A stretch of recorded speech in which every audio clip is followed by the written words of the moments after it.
Hey guys, it's Holly. So today I wanted to show you guys the brand new LEGO Star Wars Hoth AT-ST. Now this is set 75322 and this set retails for 80 Australian dollars and I believe 50 US. Now this set released on January 1st and is one that I really liked the look of, but honestly wasn't planning on picking up getting straight away. However, a bunch of the sets that I really wanted were delayed and I gave in and bought it. Now Hoth is one of my favorite locations from the entirety of Star Wars, so I'm really excited for this set as much as I don't really recall seeing a Hoth AT-ST. I mean, I know it was there, I know it was a thing. I feel like it wasn't quite the big statement set piece, I mean, that the AT-AT is, and honestly owning this set makes me want the UCS AT-AT even more. But it's been a while since I've reviewed a LEGO Star Wars set, so I'm actually really excited to get into this, so let's go have a look at it. So here is the AT-ST Raider, and I feel like overall from an aesthetic point of view, this set is great. It is gorgeous. I really like the build design of it. I mean, there's not too much that I can fault on it. There's a few things here and there. I feel like majority of my problems with this set all come down to the play features. But before we go and have a look at them, let's have a look at our 3 minifigures. So the first figure I want to talk about is the snowy Chewbacca, and as a whole, I mean, he's pretty cute. It's a lot better than having just a regular Chewbacca, although that regular Chewbacca would have also come with the exact same crossbow. But this snowy version, I mean, it's a nice little change, but it also just sort of feels a tiny bit underwhelming. I mean, his torso sort of looks a bit dirty, like that whole headpiece just looks like there's a couple of misprints instead of it being snow. The legs look a tiny bit better purely because I feel like you've got the sort of like the snowy paws at the bottom. But, I mean, it's nice to have a different version, but I wouldn't say that you'd need to get it for a snowy Chewbacca. I feel like even just another Hoth base member would have been, I feel like, sufficient. I don't particularly feel like we needed a named character. I really feel like LEGO just wanted to throw it in there to maybe make the set feel a tiny bit more appealing.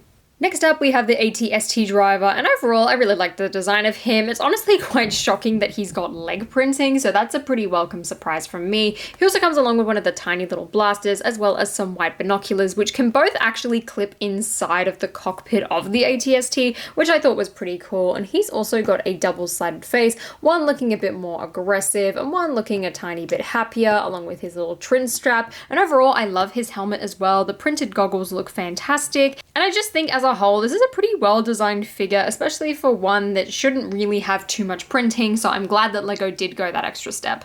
And then lastly, we have the Hoth Rebel Trooper, and overall, again, I really like this figure. It's very, very simple. She does not have leg printing, but she does come along with the longer sort of black blaster. And this is my first version of this little helmet piece, and it's actually kind of shocking how giant it is. You can put the glasses above the face. You can also put them on top of the helmet like so, in order to sort of reveal her really nice face print, which I haven't seen before, but it also looks kind of familiar. I feel like this might be the face that is used on Ajax from the LEGO Marvel Eternals sets, but I'm not entirely sure while looking at this. But overall, I think it's a really good face print, and I'm glad to get something a tiny bit different. The torso is incredibly simple, but works really well. She also comes with a little white backpack and also a tiny bit of back printing, which is really great to see.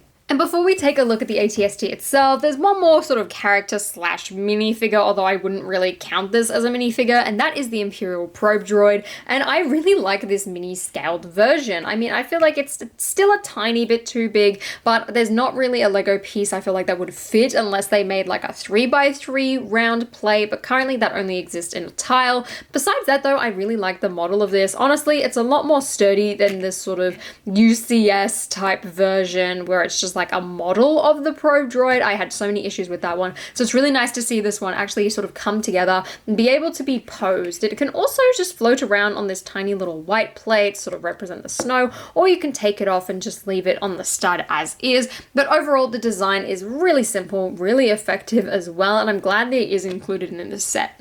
And here is the Atst, and overall, I've got some mixed opinions on it. I mean, firstly, as a display piece and just like a little thing that you'd sort of pose with your AT-AT or put in like a Hoth display or a mock, I think this is a really good build. I think it works pretty well. The only complaints I really have are these exposed Technic bits, and that just comes down to the color of the Technic axle holes, which is a problem that we've had for a while. Besides that, I don't really see any sort of aesthetic issues with it. All of my problems with this set just come down to function functionality and playability. This thing is all right at the top, but it's the legs that are the big problem for me. They are incredibly hard to move. They don't really walk forwards. Like he's sort of got to shuffle along because he can't really move his legs. You can only move them backwards, but even then you can't move it backwards and actually have this thing be posed. It's incredibly difficult to maneuver.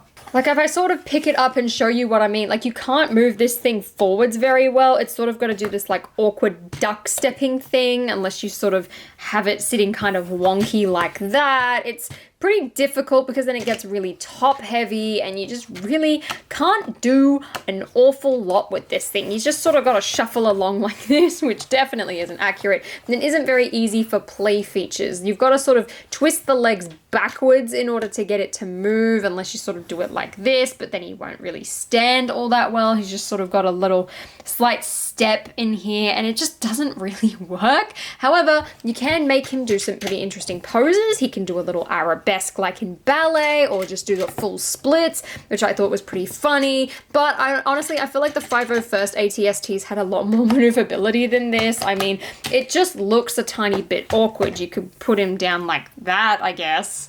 And also like this if you wanted to make it look like a swan. I mean, you can even put him like this and make him like an impromptu forklift if you really wanted to, but it really can't walk too much like an AT-ST, ironically. Despite all of that though, I am glad that we do actually get some mobility in the legs, even if it's not quite what I wanted. But for play, I feel like this is kind of difficult unless you wanted to do what I did and just make it have a bunch of really random poses. The bottom of the feet are very wide and very flat and honestly a tiny bit chunky, but overall I really like the way that LEGO really tried to smooth off all of the design on these feet. The only real complaint I have with the legs is just all of the technique. I mean, it makes it incredibly strong and incredibly secure and it wasn't a pain to build, but it's just really frustrating to still see blue pegs and black pegs and just a bunch of exposed holes. I sort of wish that there was a tiny bit more done to clean it up on these sides because it was really well done at the front here. You can see that there was a ton of tiles put in order to just make it a tiny bit cleaner, even some plates and some curved studs and all that. But then you turn around and you see the Technic. There's also these weird ball joints which just sort of work as sort of a design feature rather than sort of a stability thing. At the top of the legs as well, you can see that LEGO has sort of cleaned it all off, adding some more tiled pieces and not really having too many exposed studs. However, you do have an exposed plate and a very sort of not fun brown Technic axle rod there. My favorite part of this set though by far is definitely this top compartment. I mean, this section back here feels sort of very empty. I mean, it's got some really nice designs to it. You sort of got a paint roller here as well as a tap and some little shield pieces in order to really make it look a bit more robust and ready for battle. But then you've got this amazing cockpit that can actually be turned using this little knob at the back. You can do a full 360, just completely spin him around. You can just twist him like that, make him look like a real owl and really sort of bring it to life, which does add quite a lot of play features. I mean, admittedly, you know, you can't move the leg, so it's quite nice to sort of be able to twist it and point and shoot, and I feel like it's pretty neat. It doesn't feel very, like, flimsy either. Like, it's still very, very strong and well built, so I'm really glad about that. On the side of the model as well, you do have some little blasters being made up with a bunch of bar pieces, as well as this silver sword on this side, and then on the other side, you've got a much smaller one there. At the very front as well, there are these two little cannons which can move up and down, as well as two red stud shooters which can actually be activated using these pegs at the back. Now, when building, it was sort of difficult to get everything to line up properly, but I found no major issues, and then you can just push on them and they will fire out like so. This entire top section as well is built really interestingly. I mean, everything is made using studs not on top methods. These side pieces sort of clip on and hinge in and aren't really placed in too securely. I mean, it works really well for the design, but I wouldn't say that they are held in particularly strong. This entire top section can lift up, as well as this tiny little hatch here in order to stick out the Atst Driver, but that is how you completely access the cockpit. You can see the little white clip there is where you can clip the binoculars, and there's a black one on the other side as well for the little pistol itself. Right down in the center as well, there is space for the Atst Driver, even having some little space for his figure legs, as well as this really nice printed cockpit piece. However, this front section, while it's sort of connected on a hinge, you can't really move, otherwise it does break off like so.